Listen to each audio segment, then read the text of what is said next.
Good morning students. आज का हमारा चैप्टर 4 थ्योरी ऑफ डिमांड। इसके तहत हमारा टॉपिक रहेगा movement of demand curve and shifting of demand curve, यानी मांग वक्र का संचलन एवं मांग वक्र का खिसकाव। सबसे पहले हमने जो कल की वीडियो के अंदर मांग के नियम की बात की थी कि क्या है मांग का नियम, कि अन्य बातें यानी मांग को जो निर्धारित करने वाले तत्व हैं उनके स्थिर रहने पर जब किसी वस्तु की कीमत कम होती है तो उसकी मांग बढ़ जाती है, और अगर कीमत बढ़ती है तो मांग कम हो जाती है।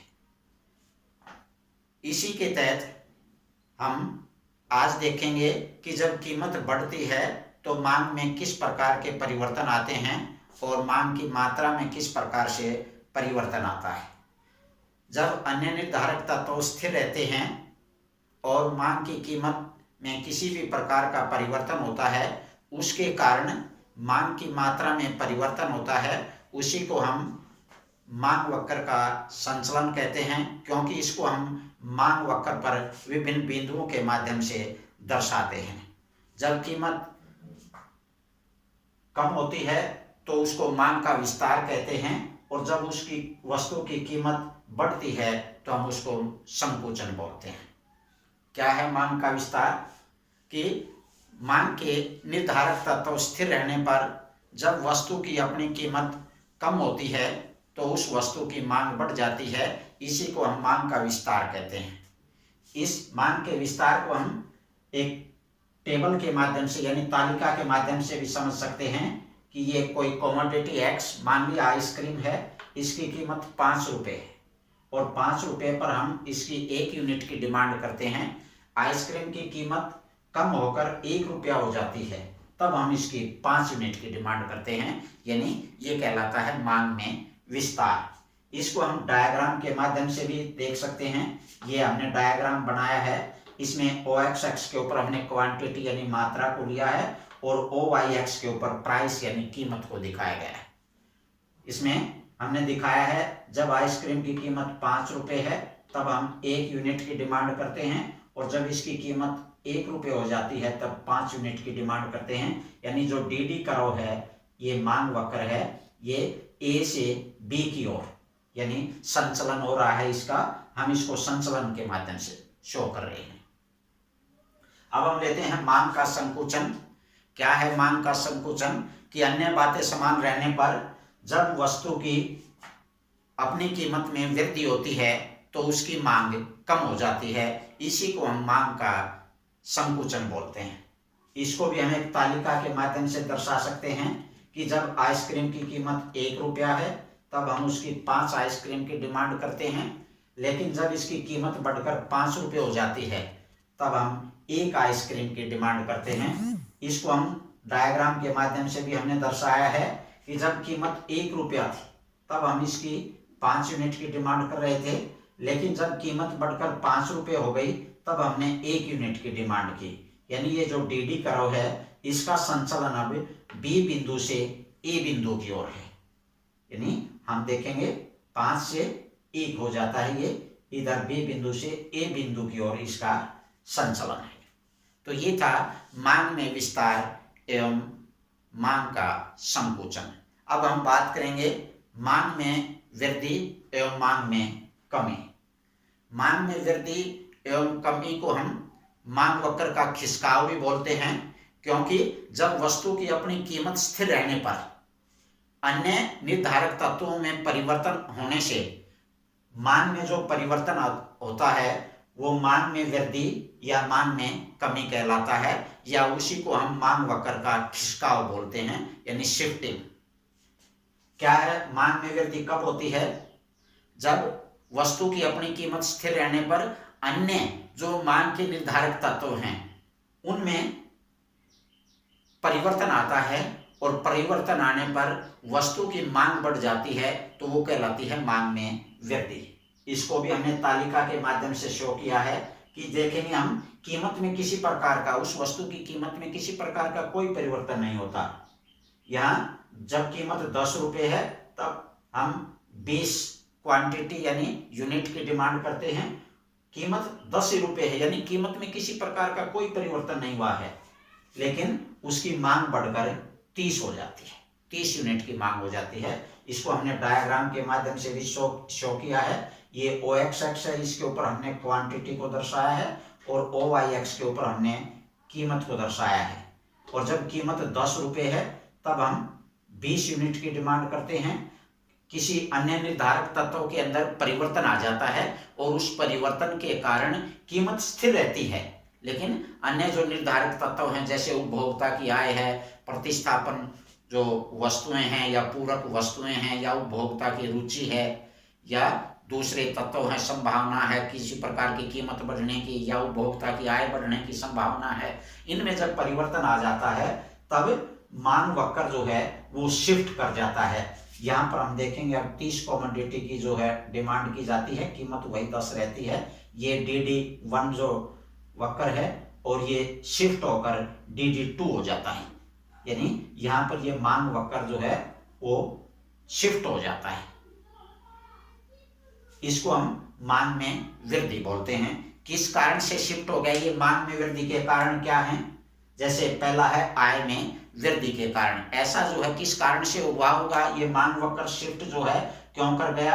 ये मांग वक्र बाएं से दाईं ओर, इसका कारण पहला है आय में वृद्धि हो सकता है। आय में वृद्धि जब होगी तो व्यक्ति जो है आय बढ़ने पर ज्यादा वस्तुओं की मांग करेगा, और इस कारण से हो सकता है मांग वक्र जो है वो शिफ्ट हो गया।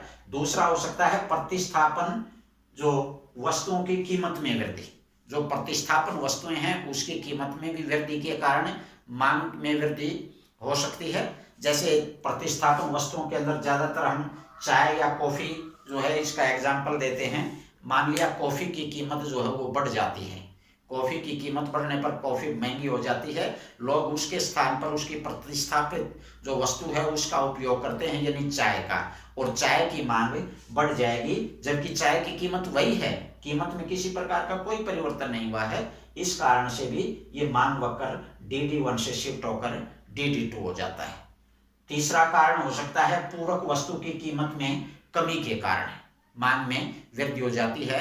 मान लिया कार की कीमत जो है वो कम हो गई, कार की कीमत कम हो गई तो कार और पेट्रोल पूरक वस्तुएं वो होती हैं जो एक दूसरे के बगैर अधूरी हैं। जैसे कार पेट्रोल है, पेन और स्याही है, इसमें तो इनकी कीमत में, पूरक वस्तु की कीमत में कमी हो जाती है। जैसे पेन की कीमत में कमी हो जाती है, लोग ज्यादा पेन की डिमांड करेंगे, और ज्यादा पेन की डिमांड करने से जो स्याही है उसकी मांग भी बढ़ जाती है। तो इस कारण से पूरक वस्तु की कीमत में कमी होने से उसकी जो दूसरी वस्तु है उसकी मांग में भी वृद्धि हो जाती है, कीमत स्थिर रहती है। चौथा है उपभोक्ता जो है उसकी रुचि या जो उसकी प्राथमिकताएं हैं या सीजन में परिवर्तन है उसके कारण उसकी रुचियों में वृद्धि हो जाती है। इस कारण से भी कीमत स्थिर रहने पर मांग में वृद्धि हो जाती है। पांचवा है क्रेताओं की संख्या में वृद्धि, यानी जो उस वस्तु को खरीदने वाले थे हो सकता है उनकी संख्या में वृद्धि हो जाती है, कीमत वहीं पर रहती है लेकिन उपभोक्ताओं की संख्या बढ़ गई तो मांग भी बढ़ जाती है। अगला, भविष्य में कीमत के बढ़ने की संभावना हो। जैसे कि हमने बताया था मांग को प्रभावित करने वाला तत्व एक है भविष्य में कीमतों के बढ़ने की संभावना। मान लिया एक व्यक्ति जो है वो आज पेट्रोल लेना चाहता है, पेट्रोल की कीमत 50 रुपये लीटर है, लेकिन उसको ये पता है 2 दिन बाद उसको पेट्रोल की फिर जरूरत होगी और कीमतें जो है बढ़कर 70 रुपये हो जाएंगी। तो क्या करेगा वो, उसको 2 दिन के बाद जो जरूरत है उसको वो आज ही पूरा करने की कोशिश करेगा, और इस कारण से भी मांग बढ़ जाती है। अगला कारण है भविष्य में आय के बढ़ने की संभावना। व्यक्ति को अगर ये लगता है कि निकट भविष्य में उसकी आय बढ़ने वाली है तब वो उसी स्थिर कीमत पर भी वस्तु की ज्यादा मांग करता है। तो ये कारण थे मांग में वृद्धि के। अब हम बात करेंगे मांग में कमी। मांग में कमी क्या होती है कि वस्तु की अपनी कीमत स्थिर रहने पर जब अन्य निर्धारक तत्वों में परिवर्तन, यानी अन्य निर्धारक जो तत्व हैं उनमें कमी के कारण मांग में जो कमी आती है वो कहलाती है मांग की कमी।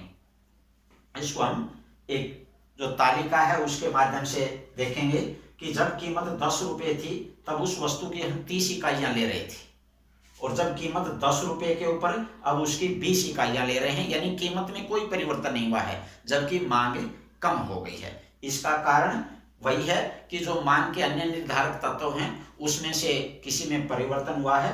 वो कौन कौन से हैं, क्या हो सकता है? हो सकता है पहला है आय में कमी। किस कारण से मांग में कमी आई? तो हम मानेंगे आय में हो सकता है उपभोक्ता की आय जो है वो कम हो गई हो, और जब उपभोक्ता की आय कम हो जाती है तो वस्तुओं की मांग भी कम हो जाती है। दूसरा है प्रतिस्थापन वस्तु की कीमत में कमी। प्रतिस्थापन वस्तु की कीमत में कमी होने के कारण भी जो है मांग में कमी हो जाती है। यानी जैसे आप पहले चाय की डिमांड कर, चाय का यूज करते थे, चाय की मांग थी आपकी, लेकिन जैसे चाय की अब कीमत जो है पर उसकी जो प्रतिस्थापित वस्तु थी कॉफी, उसकी कीमत कम हो गई, तब आप चाय को छोड़ करके कॉफी की मांग करने लगेंगे। यानी कीमत में कोई परिवर्तन नहीं होता और मांग में कमी आ जाती है। इस प्रकार से पूरक वस्तु की कीमत में वृद्धि। पूरक, जैसे मान लिया कार है, कार की कीमत बढ़ जाती है। अब कार की कीमत बढ़ने से लोग कार खरीदना कम कर देते हैं, और जब कार कम खरीदी जाती है तो साथ में जो उसकी पूरक वस्तु जैसे पेट्रोल या डीजल है उसकी मांग भी अपने आप कम हो जाती है। तो इस कारण से ये मांग वक्र जो DD1 है ये शिफ्ट होकर DD2 हो जाता है, यानी ए से बी की तरफ आ जाता है। चौथा कारण उपभोक्ता की रुचियों में कमी। हो सकता है उपभोक्ता जिन वस्तुओं को पहले प्रेफर करता था, महत्व देता था, अब उसके रुचियों में परिवर्तन आ गया, तब भी वो मांग में कमी कर देता है। पांचवा है क्रेताओं की संख्या में कमी। हो सकता है जो किसी वस्तु के विक्रेता थे उनकी संख्याओं में कमी आ गई है, कमी आने पर भी वो जो क्रेता हैं उस वस्तु की मांग कम हो जाएगी। छठा है भविष्य में कीमतों के कम होने की संभावना। अगर आपको ये लग रहा है कि निकट भविष्य में कीमतें कम हो रही हैं तो आप अपनी मांग को भी आगे स्थगित कर देते हैं। ये इसका मांग का स्थगन है, इसके बारे में भी हम आगे चलकर पढ़ेंगे। मांग का स्थगन से अभिप्राय है कि अगर आपको निकट भविष्य में आज किसी वस्तु की जरूरत थी लेकिन आपको पता है 2 दिन बाद ये वस्तु सस्ती हो जाएगी, तो आप 2 दिन तक अपनी मांग को स्थगित कर देते हैं कि सस्ती होने पर खरीदेंगे। तो ऐसा होने पर भी मांग में कमी हो जाती है। नेक्स्ट है भविष्य में आपकी आय जो है वो कम होने की संभावना है, यानी आपकी आय कम होने की संभावना है, तब भी आप इसके अंदर जो है क्या करेंगे कि मांग वो कम हो जाएगी। इसके अंदर भी भविष्य में जो आपकी आय की कमी की संभावना है। तो ये था मांग में कमी। तो इस प्रकार से ये था मांग वक्र का संचलन और मांग वक्र का खिसकाव। मांग वक्र का संचलन मांग का विस्तार और मांग का संकुचन है, और मांग वक्र का खिसकाव मांग में वृद्धि या कमी के कारण होता है। इन दोनों में आप देखेंगे ये संचलन है ऊपर से नीचे की ओर, इसमें ये नीचे से ऊपर की ओर है, लेकिन इन दोनों के अंदर आप देखोगे मांग में वृद्धि में जो वक्र है वो दाईं ओर शिफ्ट हो जाता है, इसके अंदर जो वक्र है वो बाईं ओर शिफ्ट हो जाता है कमी के अंदर। तो इसको हम मांग वक्र का खिसकाव बोलते हैं, इसको संचलन। अब आगे प्रश्न पैदा होता है मांग में संकुचन और मांग में कमी के बीच क्या अंतर है, यानी इन दोनों के बीच हम अंतर करेंगे। पहला है किसी वस्तु की अपनी कीमत में परिवर्तन के कारण, जो पहला मांग का संकुचन वस्तु की अपनी कीमत में परिवर्तन के कारण जो है मांग का संकुचन होता है। मांग में कमी कीमत, वस्तु की अपनी कीमत के अतिरिक्त अन्य जो निर्धारक तत्व हैं उसमें परिवर्तन के कारण मांग में कमी होती है। दूसरा अंतर है वस्तु की अपनी कीमत में वृद्धि के कारण जो है मांग का संकुचन हो जाता है, यानी कीमत बढ़ जाती है तो मांग कम हो जाती है। दूसरा, इसमें जो कीमत के अतिरिक्त जो अन्य निर्धारक तत्व हैं उसमें कमी के कारण मांग में कमी आ जाती है। तीसरा जो अंतर है वो मांग में संकुचन का, मांग के, इसको हम मांग वक्र के संचलन के माध्यम से दर्शाते हैं। जैसे ये हमने दिखाया था ए से बी की ओर हो रहा है, ये बी से ए की तरफ है, इसमें जो मान की कमी है इसको हम मांग वक्र के खिसकाव के द्वारा हम दिखाते हैं। जैसा मांग वक्र में जो बाईं ओर खिसकाव हो जाता है, ये है बाईं ओर खिसकाव, यानी बी से ए की तरफ, तो मांग में कमी। दूसरा है मांग का विस्तार और मांग में वृद्धि के बीच क्या अंतर है, ये प्रश्न उठता है। अब क्या है मांग का विस्तार? कि वस्तु की अपनी कीमत में परिवर्तन के कारण मांग का विस्तार होता है। मांग में वृद्धि कब होती है? कि वस्तु की अपनी कीमत के अतिरिक्त अन्य निर्धारक तत्वों में परिवर्तन के कारण मांग की वृद्धि होती है। दूसरा अंतर है मांग के विस्तार का कि वस्तु की अपनी कीमत में कमी के कारण मांग का विस्तार होता है, जबकि मांग में वृद्धि कब आती है? कि कीमत के अतिरिक्त जो अन्य निर्धारक तत्व हैं उनमें वृद्धि के कारण मांग में वृद्धि होती है। तीसरा, मांग वक्र का संचलन, जैसे इसको हम जो मांग का विस्तार है उसको मांग वक्र के संचलन के माध्यम से दर्शाते हैं, इसको हम मांग वक्र के खिसकाव के माध्यम से दर्शाते हैं। जैसे ये यहाँ पर दाईं ओर खिसक जाता है ए से बी की ओर। तो ये था आज का हमारा टॉपिक, मांग का विस्तार एवं संकुचन तथा मांग में वृद्धि एवं कमी। धन्यवाद।